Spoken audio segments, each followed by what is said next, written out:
Welcome children. We are in the third lesson, metals and non-metals. In the periodic table, there are 115 chemical elements at present. There are similarities as well as differences in the properties of these elements. Basing on their properties, elements are mainly classified into two groups, metals and non-metals. Both as well as metals and non-metals are used in our daily life.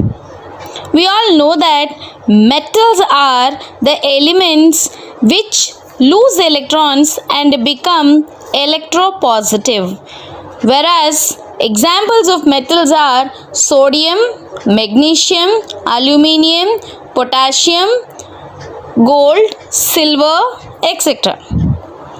Metals have different properties as compared to non-metals. For example, we say metals are good conductors of heat and electricity. Metals are rigid. Metals are malleable. Metals are ductile. Malleable means which can be beaten with hammer to form thin sheets without breaking. Ductile.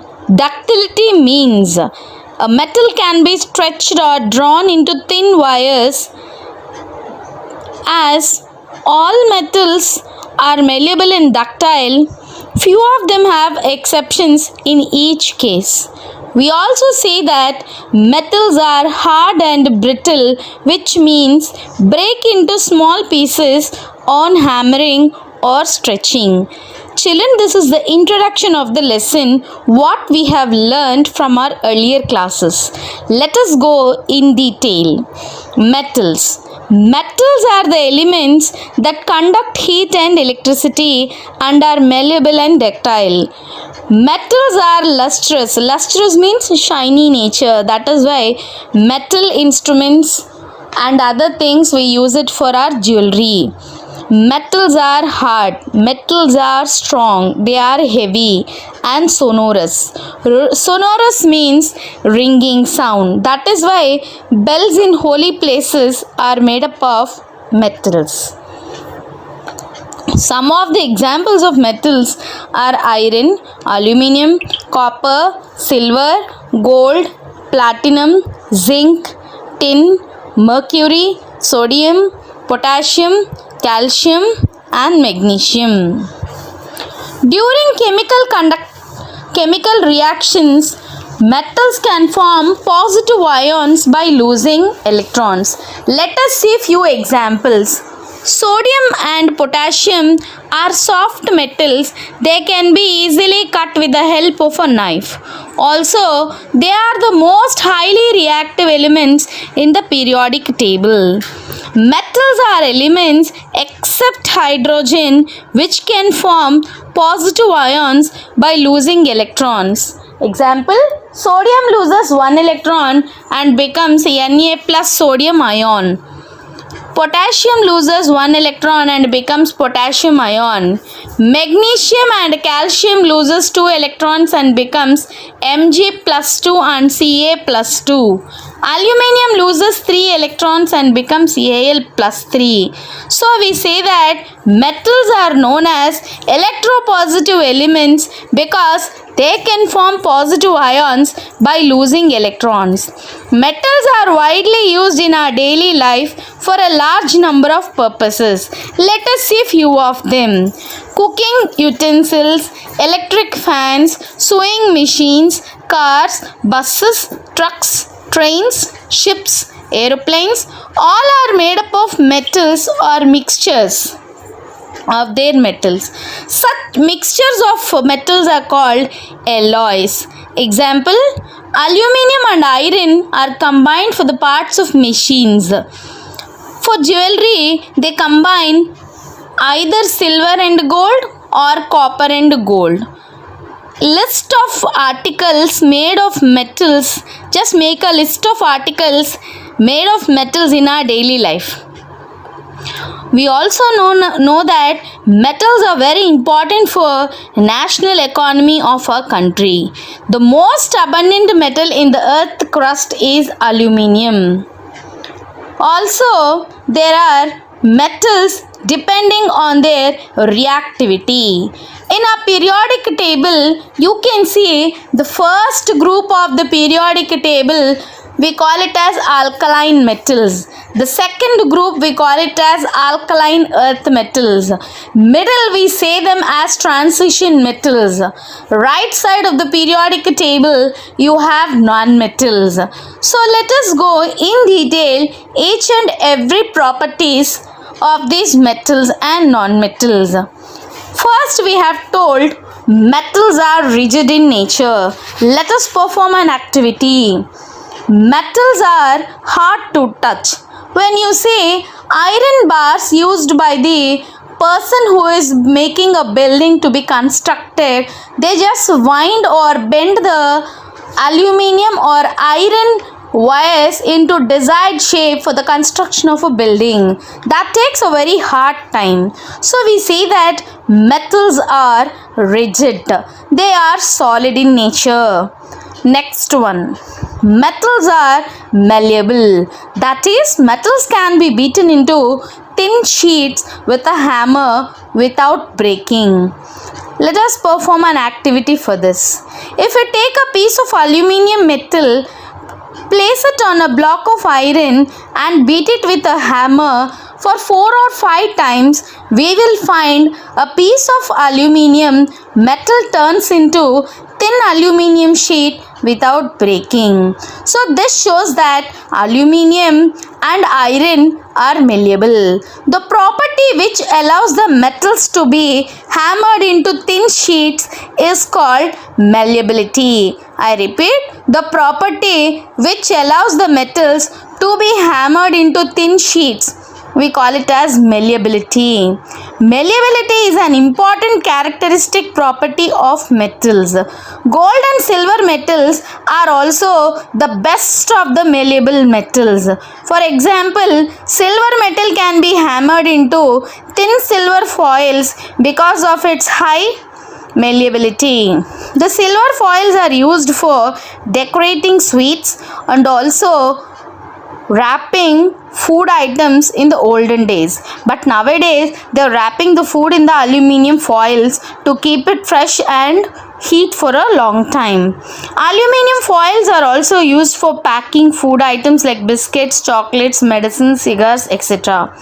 Milk bottle caps are also made up of aluminium foil, as we see in our daily life.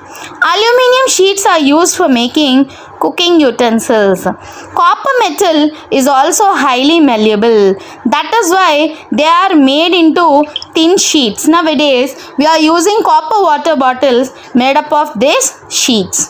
Copper sheets are used also for making utensils and other containers.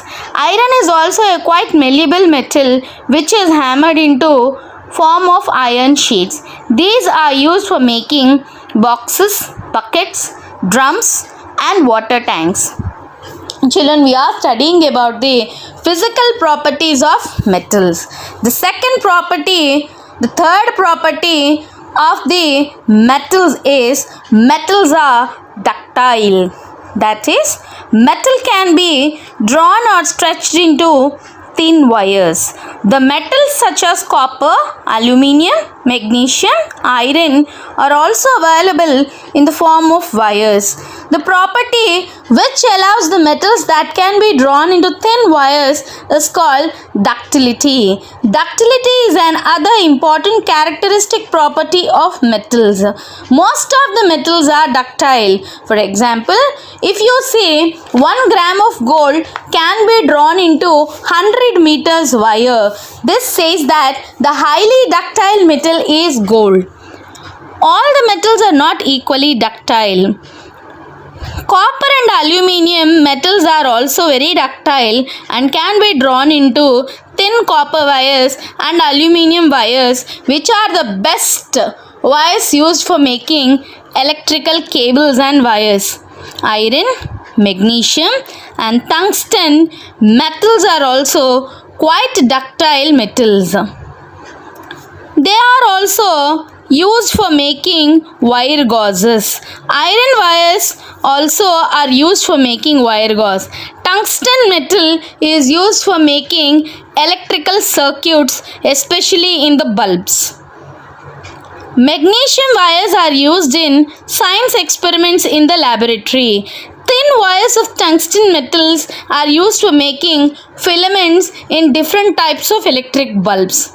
From the above discussion, we see that metals are malleable and ductile. Thus, malleability and ductility of metals can be given different shapes as per our need.